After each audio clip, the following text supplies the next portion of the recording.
Can you talk about where this $23 million project is going again? Okay. The $23 million project is called the Buchanan Mall. Buchanan Mall is where we stand. We start with those buildings that block up, Plaza East Apartments on 80th Street, and goes to the Cultural Center, one block down. So it's not a big parcel, but it's a lot of money. And we had to stave off Japantown from allocating some of the money. Valley Brown, excuse me, then supervisor, allocated money to Japantown, which Japantown has their own money, and they never allocate money to the Black American community. So now we have control of the $23 million. Now we're just trying to get Black developers, as myself, Black contractors, men and women from the community, from the Bayview, to come over here and work and get a meaningful salary. Fantastic. And what is this that you're standing in front of? This is shipping container. I do have an idea for a bigger and refurbished, similar to this, but I'm not sure exactly what this is or what it's for. And what is the idea behind the shipping containers? What would you like for them to be used for? Oh, beautiful. Y'all want to, we're making a video right now. I would love for you to all be a part of it if you have something to say about what's taking place on the Buchanan Mall. Oh yeah, I met you before. I think I have met you, yes. Okay, do you want to introduce yourself? And I'd love to hear what you have to say. Let me kind of knock this piece Of course, of I course. ain't nothing, so I'm trying to put something in my Good, stomach good, good real for quick. you. Beautiful, I start getting a beautiful. little headache. I hear that. All right, I'm ready. So, my name is Tyrone Mullins, co-founder of Green Streets, a social enterprise.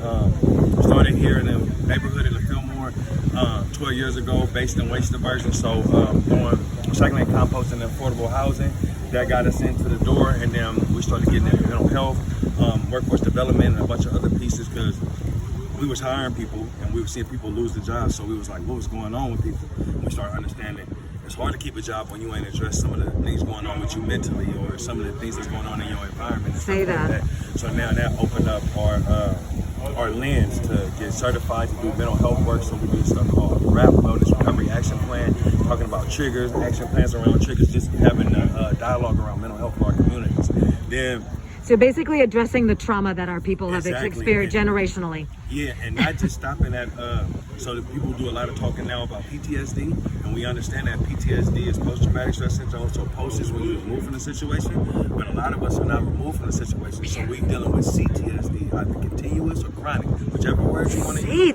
But that's what's going on with a lot of us in these environments where we not being properly diagnosed. We got to walk out the door where best friend may have been murdered to the left, and another kid you grew up with was murdered to the right, and you still in that environment dealing with that process trauma. So Green Streets had an opportunity to be a part of a project like this, Buchanan Mall, like people born and raised here doing activation in community.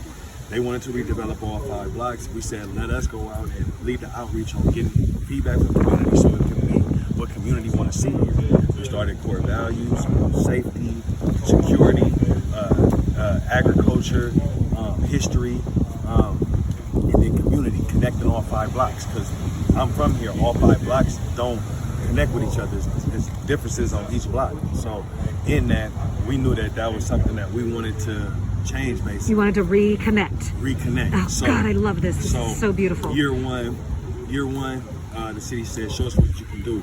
That's what became of the domes and the gateways that you see. It's a dome on Fulton Street, and it's a dome right there on Golden Gate. Okay. The domes was created by Exploratorium. They took our ideas and created a dome that had a garden element to it, and it's an audio dome. So you push this button, and it had stories about how we interviewed Alice Lane, who used to run Virgos right here, and what it was like to be a Black business owner in the neighborhood.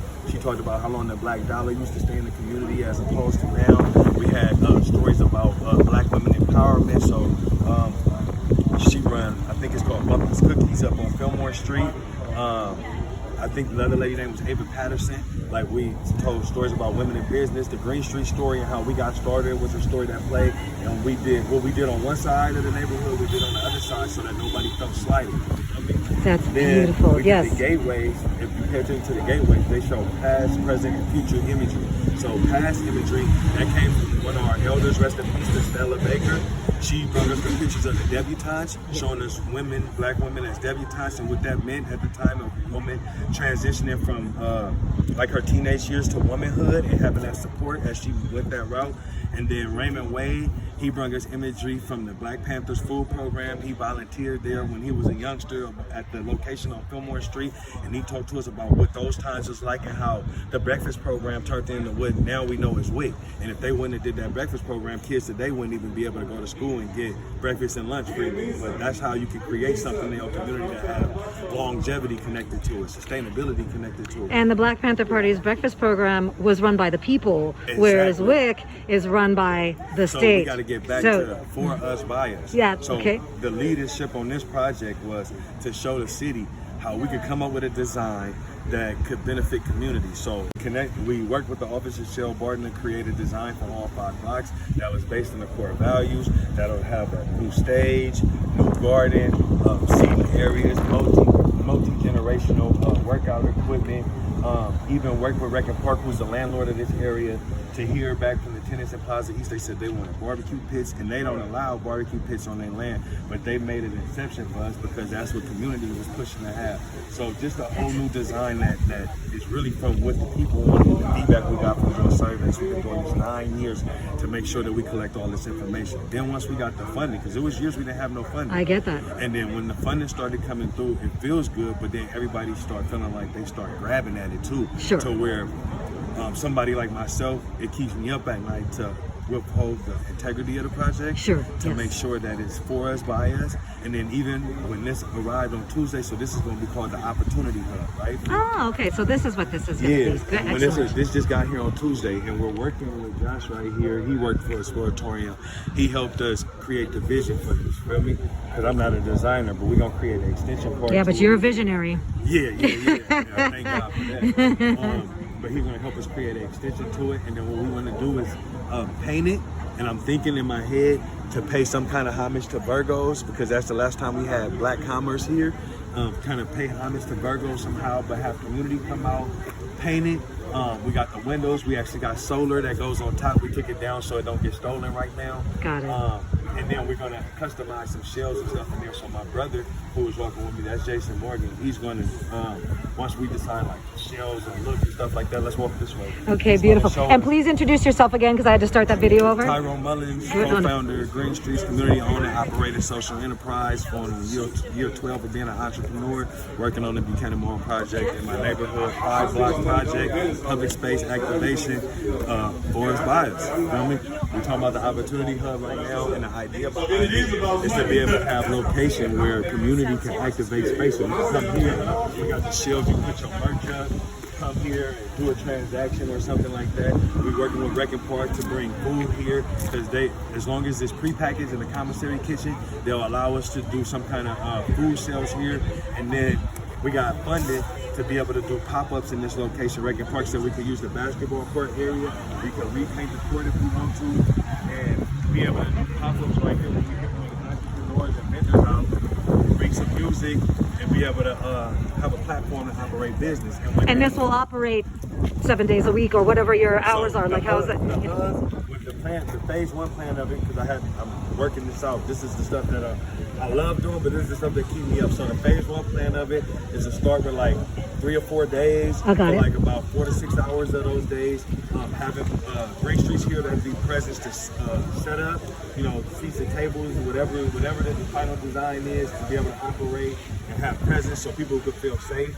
And then have community working and entrepreneurs, but then also like a great example was my boy DeMario Carter. He runs ministry in Muscle, and he goes up to Keystone and he work out with community kids, moms, elders, whatever, and he get them all like just working out to health as well, to get their body in the right place, right? So if we could bring that down here, so Rio don't gotta go up to Keystone, he can come right here and Muscle. That's beautiful.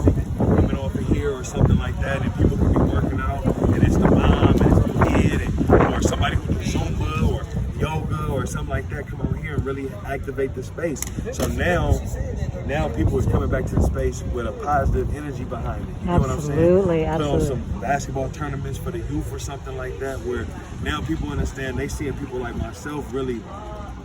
I missed a part in this. In 2006, In 2006, I was involved in a shooting that took place on 14th Street, and I shot another brother. And in 2009, I was convicted of that, and I went to prison. I'm so sorry that happened Part of my to both of you. Part of my redemption when I come back here is to understand what I took away from you. Feel me? So I know my age group. I'm 37 now. My age group in 2000, we lost Devin Gross right there. He was shot one time in the chest. That was the first person I ever seen murdered. I was 15 years old. And from that time on, there's been a bunch of gun violence that's taken place in this specific corridor. And when that occurred with Devin, that was at a time where we all started carrying guns and getting into violence because you saw that somebody would kill you and you could die here. So it changed the energy of how you stepped out your house every day. And a lot of us, I got a tattoo on my arm, like 10 friends that's murdered. And then in that time that I got that tattoo, I got another 12 people that's been murdered. Feel me? And we know that 22 people in your very short lifetime. Yeah, that I know has been brother. murdered from gun violence. Yeah. Okay, so your mission is that's why it's so it sounds like it's so visionary. I've been in because prison 3 times. Oh, and brother, I got 2 strikes, so I know if I mess up again, it's over. So I came out and I got a part of starting Green Streets, where we hire people with barriers to employment, meet you where you at, and try to just help you take those steps to better yourself, so you ain't gotta throw your life away to the system or feel like you gotta take somebody else's life. So when I'm doing this work, it has the integrity of the history behind it, because I know the richness of the space, but also the redemption from what me and so many others took away from the space, and how we made it unsafe for people to come outside and shoot. So I don't want to see nobody kid die and no shit like that. Oh, You feel I know me? you don't know me, but I just said, okay. I don't want to see the. I'm sorry. No, please. It's so. Thank you see- for sharing your. I don't want to see that shit continue. I got kids, man. My brother been shot in the head. We've been through it. We lived it, so we know the traumas, the fears, and what's been taken away from such a beautiful space. My grandmother, Louise Harvey, was best friends with Maxine Hall. You know, the health center? Maxine Hall lived on Fulton Street. She lived 3 doors down from my grandmother. She was murdered right here, October 10th, 1993. Walking to Ella Hill High School community meeting, she got hit with a straight bullet. These are things that, you know, I know that I live with, that I carry. So I know the purpose behind the work that we're doing, and it's not just about like the dollar signs that come with this shit. It's about the people. It's about touching the people. It's about touching the earth. It's about making a difference where you at, and then create sustainability so the kids that come out and have to go through what we've been through. So even when you look at the gateways, all the gateways got a picture of a kid looking at all that imagery. So when we show the debutantes or the Panthers or something like that, it's a youth looking at that picture, understanding that you're much more than what they may show you in this space. We way much more than that. We identify. We just took his pinhole picture down, but the artist that did this painting right here is named Eugene White. He's from the neighborhood. You know what I mean? He passed a couple years ago, but he was a former Panther. He was a revolutionary. He don't like cameras and shit, but he sat down and he talked with me and he told me, like, you got the spirit. He told me the youth is the way of the future, feel me? So even as I emerge into fatherhood and things like that, it's setting the table for the youth that's coming behind me so that they can be empowered to know you ain't gotta just be this box that they put you in. You ain't gotta just be thugging. You ain't gotta just be stealing out the malls and shit, but you can really have a business idea and really see that come to fruition. I've been in business 12 years and I've been in prison. I know what it's like to stand in a cell and know it only extends like this, just like this. My other arm not gonna be able to touch the wall. And then I also know what it's like to come back here and get somebody a job and they hug you because they never got a tax return before, or they never had a legit life. That's what makes it different. Feel me? I feel you, brother. Thank you so much.